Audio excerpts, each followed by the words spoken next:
नमस्कार साथियों, बीजी पाठशाला पर आप सभी का स्वागत है। आशा करता हूं कि आप सभी अच्छे होंगे और स्वस्थ होंगे। दैनिक संस्करण की सभी प्रतियोगी परीक्षाओं को नेस्तनाबूद करने के लिए मैं बजरंग गुप्ता आज दिनांक 23 अगस्त 2025 डेली करंट अफेयर्स का क्लास लेकर के आप सबों के बीच प्रेजेंट हूं। तो साथियों, ये क्लास आपके एग्जाम के पॉइंट ऑफ व्यू से आपके लिए बहुत ही इंपॉर्टेंट रहने वाला है। तो वीडियो को आप लोग लास्ट तक जरूर देखें और हो सके तो अपने फ्रेंड्स से भी शेयर कर दे ताकि वो भी इनसे लाभ उठा सके। बोलते हैं साथियों आज के पहला क्वेश्चन पे। आज का पहला क्वेश्चन है कि हाल ही में लोकसभा ने असम में किस स्थान पर नए भारतीय प्रबंधन संस्थान की स्थापना के लिए विधेयक पारित किए हैं। तो हाल ही में जो लोकसभा में विधेयक पास किए गए हैं साथियों, वो गुवाहाटी में जो है साथियों नए भारतीय प्रबंधन संस्थान की स्थापना के लिए विधेयक पास किए गए हैं।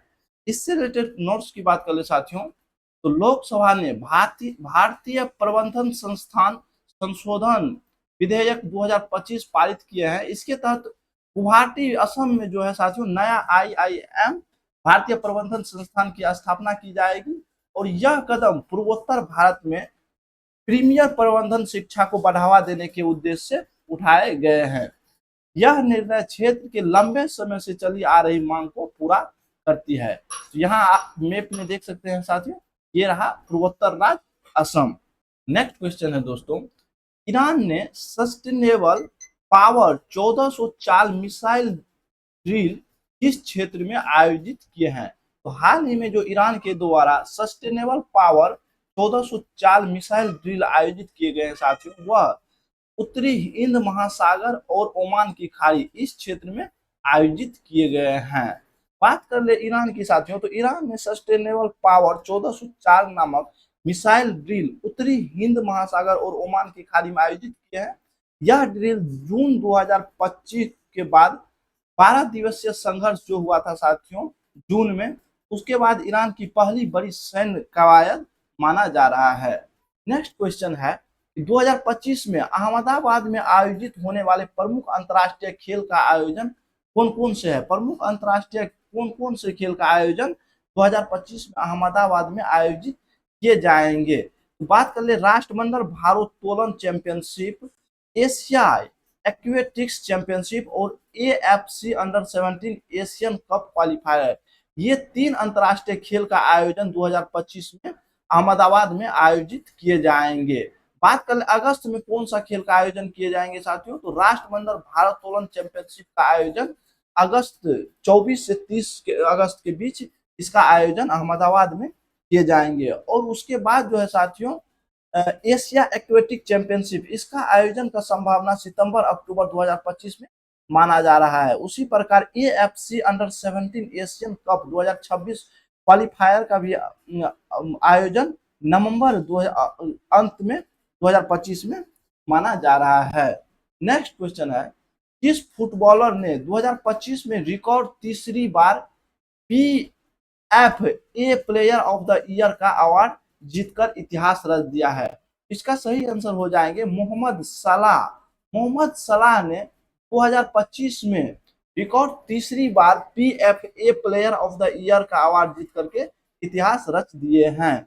बात कर ले साथियों मोहम्मद सलाह की, तो यह लिवरपूल मिस्र के स्टार खिलाड़ी हैं और इसके रिकॉर्ड की बात कर ले तो यह तीसरी बार है जो कि PFA player of the year award जीते हैं। इससे पहले 2018, 2022 और यह 2025 में 3 बार प्लेयर ऑफ द अवार्ड का खिताब यह जीत चुके हैं PFA के।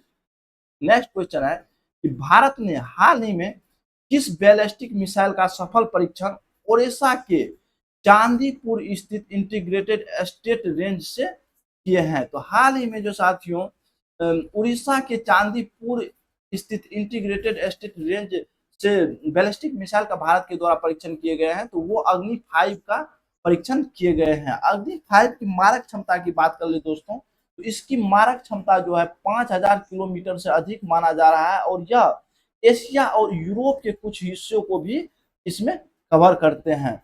यह पारंपरिक प्लस परमाणु वारहेड भी ले जाने में सक्षम है। इसमें किस तकनीक का यूज किया गया है, यह एक साथ जो है साथियों कई ठिकानों पर हमला कर सकते हैं। इसकी स्पीड की बात कर ले, गति की बात कर ले, तो 29,401 किलोमीटर प्रति घंटा इसकी गति माना जा रहा है। इससे होगा कि भारत की रणनीति प्रतिरोध क्षमता को और अधिक मजबूती मिलेगी। नेक्स्ट क्वेश्चन की बात कर ले तो हाल ही में दिल्ली के नए पुलिस आयुक्त किसे नियुक्त किए गए हैं? तो हाल ही में दिल्ली के नए पुलिस आयुक्त नियुक्त किए गए हैं दोस्तों, वह सतीश गोलचा को दिल्ली के नए पुलिस आयुक्त नियुक्त किए गए हैं। यह फैसला जो है साथियों हाल ही में मुख्यमंत्री रेखा गुप्ता पर हुए हमले के बाद सुरक्षा चूक को ध्यान में रखते हुए लिए गए हैं। बात कर ले यह कितने क्रम के पुलिस आयुक्त नियुक्त किए गए हैं? यह दिल्ली के 27वें क्रम के पुलिस आयुक्त नियुक्त किए गए हैं, सतीश गोलचा। अगला क्वेश्चन है कि हाल ही में आरबीआई ने इसे मौद्रिक नीति समिति का नया पदेन सदस्य नियुक्त किए हैं? तो हाल ही में जो आरबीआई द्वारा नियुक्त किए गए हैं नया मौद्रिक नीति समिति के पदेन सदस्य, वो इंद्रनील भट्टाचार्य को नियुक्त किए गए हैं। इंद्रनील भट्टाचार्य की बात करें दोस्तों, तो यह जो है साथियों, यह निर्णय आरबीआई द्वारा 22 अगस्त 2025 को जो लखनऊ में आरबीआई की 618वीं सेंट्रल बोर्ड मीटिंग हुई थी, उसमें यह निर्णय लिए गए हैं। और यह जो इंद्रनील भट्टाचार्य है दोस्तों, वह राजीव रंजन की जगह लेंगे, जो कि सितंबर 2025 के अंत में सेवानिवृत्त हो रहे हैं, रिटायरमेंट हो रहे हैं। अगला क्वेश्चन की बात करें तो हाल ही में बीसीसीआई ने खिलाड़ियों की फिटनेस जांच के लिए किस नए टेस्ट को यो-यो टेस्ट के साथ जोड़ा है? तो हाल ही में जो बीसीसीआई के द्वारा नए फिटनेस टेस्ट को यो-यो टेस्ट के साथ जोड़ा गया है, वो है ब्रोंको टेस्ट। हाल ही में ब्रोंको टेस्ट को बीसीसीआई द्वारा यो-यो टेस्ट के साथ जोड़ा गया है। बात करें साथियों, बीसीसीआई ने खिलाड़ियों की फिटनेस जांच के लिए ब्रोंको टेस्ट को शामिल किए हैं और यह टेस्ट मूलतः रग्बी में उपयोग किए जाते हैं। ये जो ब्रोंको टेस्ट है मूलतः वो रग्बी के खिलाड़ियों के लिए उपयोग किए जाते हैं, लेकिन अब ये बीसीसीआई भी ये लागू करेंगे अपने खिलाड़ियों पर। इसमें खिलाड़ी को 20, 40 और 60 मीटर की शटल रन बार बार करनी होती है और लक्ष्य की बात करें तो इसे 6 मिनट में पूरा करना होता है। यह टेस्ट खिलाड़ियों को स्टेमिना, स्पीड और कार्डियोवैस्कुलर कंडीशनिंग को भी मापता है। इसे यो-यो टेस्ट और 2 किलोमीटर टाइम ट्रायल के साथ प्रयोग किया जाएगा ताकि खिलाड़ियों का व्यापक फिटनेस मूल्यांकन हो सके। Next question, world competitiveness ranking 2025, ये जो साथियों वर्ल्ड कॉम्पिटिटिवनेस रैंकिंग 2025 में भारत का स्थान कौन सा है? तो हाल ही में जो आया साथियों वर्ल्ड कॉम्पिटिटिवनेस रैंकिंग का 2025 में, इसमें भारत को 41वां स्थान मिला है। बात कर ले साथियों कि फर्स्ट स्थान पे कौन सा देश है, तो फर्स्ट स्थान पे स्विट्जरलैंड है, सेकेंड स्थान पे इसमें सिंगापुर है, उसी प्रकार थर्ड स्थान पे हांगकांग है। ये 3 देश है जो वर्ल्ड कॉम्पिटिटिवनेस रैंकिंग 2025 में फर्स्ट, सेकेंड, थर्ड स्थान पे है और भारत की स्थान इसमें 41वां है 2025 में। इससे पहले 2024 में बात कर ले दोस्तों तो भारत का स्थान 39वां इसमें था। यह जो है यह ranking IMD institute for management development Switzerland के द्वारा जारी किए जाते हैं। नेक्स्ट क्वेश्चन है, लिपू लेक दर्रा जो कि हाल ही में समाचार में रहा है, किन 2 देशों को जोड़ता है? तो लिपू लेक जो दर्रा है साथियों, वह भारत को चीन से जोड़ता है। यह दर्रा हाल ही में समाचार में रहा है और यह जो है भारत को चीन से जोड़ता है। बात कर ले साथियों लिपू लेक दर्रा की, तो यह उत्तराखंड जो कि भारत में पड़ता है, उत्तराखंड और तिब्बत क्षेत्र जो कि चीन में पड़ता है साथियों, बीच स्थित एक उच्च हिमालयी मार्ग है और यह दर्रा भारत के कुमाऊं क्षेत्र को चीन के तिब्बत से जोड़ता है और यहाँ से कैलाश मानसरोवर यात्रा के लिए मार्ग भी जाती है इस होकर के। हाल ही में भारत और चीन ने इस पास के माध्यम से सीमा व्यापार पुनः शुरू करने पर सहमति जताई है, जिससे कि यह फिर से चर्चा में आया है।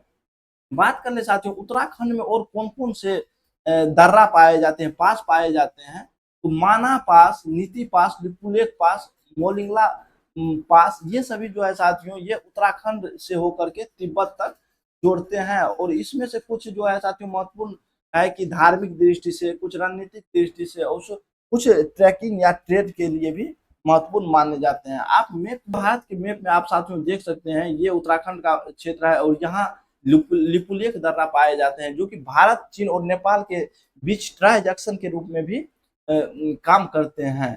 यहाँ आप उत्तराखंड में स्पष्ट देख सकते हैं साथियों, ये जो है साथियों, ये जो यहाँ देख रहे हैं कुछ दर्रा है, जैसे लुकलोक दर्रा है, नीति दर्रा है, उसी प्रकार ये माना पास है।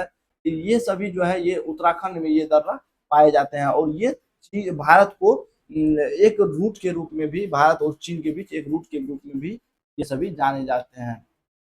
नेक्स्ट क्वेश्चन है कि हाल ही में केंद्र सरकार ने कहां 1507 करोड़ की लागत से ग्रीन फील्ड हवाई अड्डे विकसित करने को मंजूरी दिया है। तो हाल ही में जो केंद्र सरकार द्वारा 1507 करोड़ की लागत से ग्रीन फील्ड हवाई अड्डे को के विकास को मंजूरी दी गई है साथियों, वो है कोटा बूंदी। कोटा बूंदी में हाल ही में केंद्र सरकार के द्वारा 1507 करोड़ की लागत से ग्रीन फील्ड हवाई अड्डे के विकास को मंजूरी दी गई है।